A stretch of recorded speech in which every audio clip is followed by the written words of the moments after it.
This is Shabana Mahmood, Britain's new Home Secretary. In her own words, this is what drives her. Islam, my own religion, like a lot of practicing Muslims, my faith is the most important thing in my life. It is the absolute driver of everything that I do. I feel a very strong calling of my own conscience, and my conscience calls me to God. Her faith is the absolute driver of everything that she does, and now she's in charge of MI5, immigration, and the security of the entire United Kingdom. The first duty of a British minister is loyalty to the Crown and country, but Mahmood's own words and actions suggest her ultimate allegiance lies elsewhere. When she was sworn in as Lord Chancellor, the highest legal office in the land, she took part in a ceremony steeped in centuries of British tradition. She swore her oath on the Quran. Then in her speech she chose to define her entire judicial philosophy by quoting a verse from that Quran. Quoting a religious text isn't the issue. The issue is what she omitted. In a speech celebrating the rule of law in Britain, she made no mention of the Magna Carta, the Bill of Rights, or any of the foundational texts of British liberty that have secured our freedoms for centuries. It's like an American judge taking office, quoting the Bible, but forgetting to mention the Constitution. It is a deliberate signal of where your ultimate authority comes from. And this proves her priorities. She's publicly elevated a religious legal tradition over the British one at the very moment she was tasked with defending it. It's not just a theory.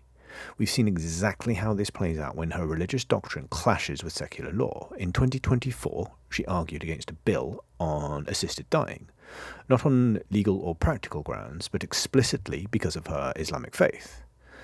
Now, critics will say that this is just Islamophobic. They'll point out that she herself has said, "I have never sought to impose my religious beliefs on anyone ever." Well, that statement is provably false. Using your religious belief as the stated reason to block a law that would apply to millions of non-Muslims is the very definition of imposing your beliefs on others. Lord Falconer, a senior Labour MP, said it himself. Her religious beliefs shouldn't be imposed on everybody else. This isn't about her faith. It's about her fitness to govern a secular country whose laws must apply equally to everybody, regardless of their belief. When a minister's absolute driver is a religious text and not the traditions of the country that they serve, their judgment becomes dangerously compromised. And that compromised judgment has already had, quite literally, lethal consequences on the streets of Britain. Under Mahmood's influence, Britain's justice system has been warped into a two-tier system, one that's lenient and forgiving to foreign criminals, and another that is brutally harsh towards ordinary British citizens. So in 2020, while in opposition, Mahmood was a vocal part of a campaign to stop a deportation flight of Jamaican criminals. They argued it was a matter of compassion. So let's look at the consequences of that compassion.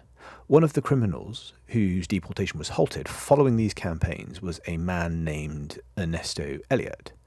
And in 2023, he was convicted of robbery and murder.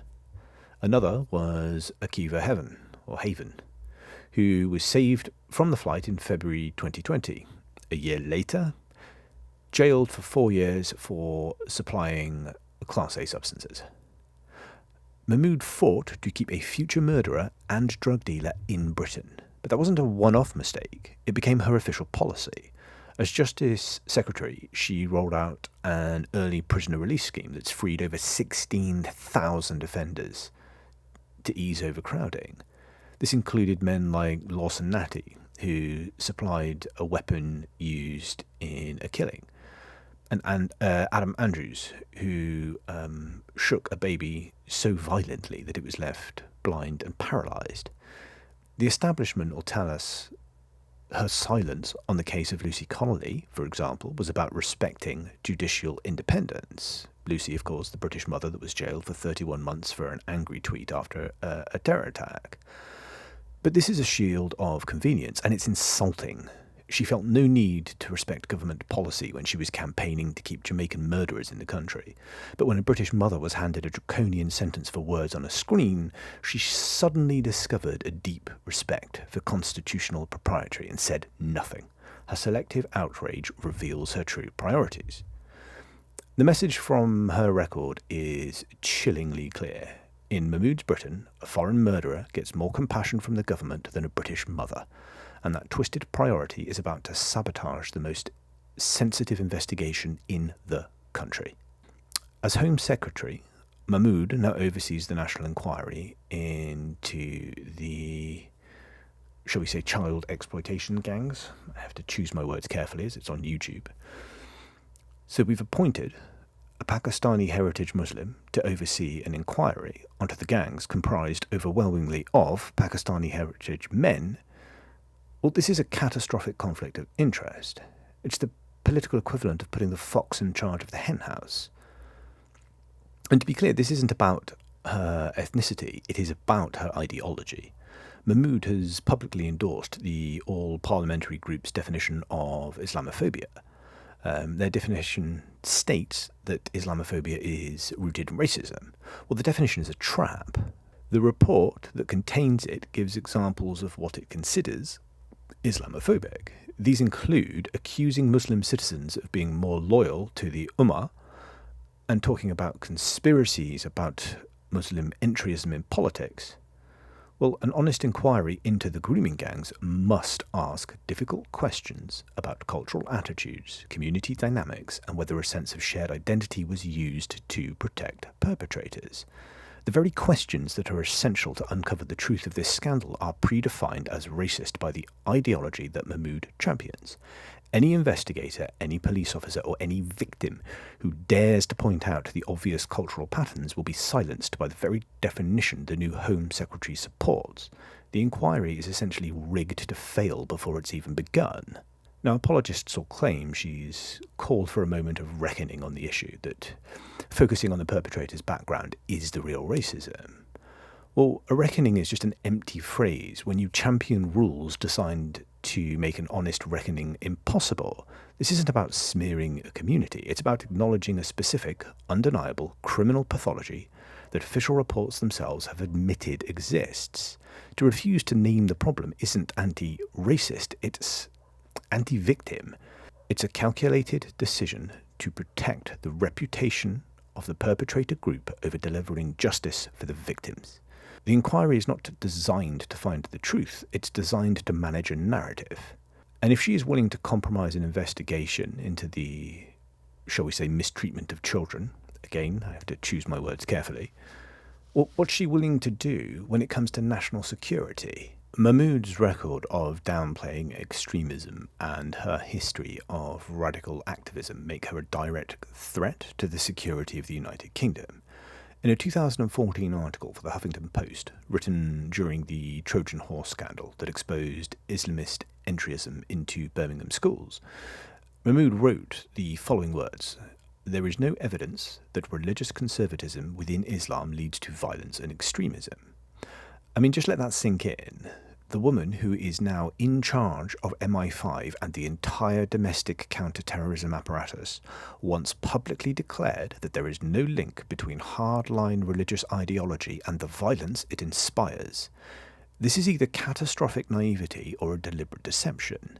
Either way, it is utterly disqualifying for a Home Secretary. It's like putting an arsonist in charge of the fire brigade. This worldview explains her history of radical activism, from her support for the extremist BDS movement to taking part in mob rule protests that shut down businesses. And what's worse is our allies are noticing this. Concerns are already being raised online that her appointment is so toxic, key intelligence partners like the United States may stop sharing top-secret information with the UK, fearing it will not be secure. The defence is that she condemned the Hamas attacks of October the 7th, and her past activism is irrelevant now that she's a minister. Well, condemning a massacre by a proscribed terrorist group is the lowest, most basic bar for any public figure to clear. It doesn't erase a decade of radical activism, and it certainly doesn't erase her dangerously flawed public assessment of the roots of extremism. In the job of Home Secretary, your past judgment is the only guide we have to your future actions, and hers is a record of ideological blindness that puts this country in danger. We now have a Home Secretary who our enemies will celebrate, our allies will distrust, and whose own worldview makes her incapable of identifying the primary ideological threat that is facing Britain. This isn't about one bad minister, it's the endgame of an ideology that has captured the British establishment. Look at the pattern.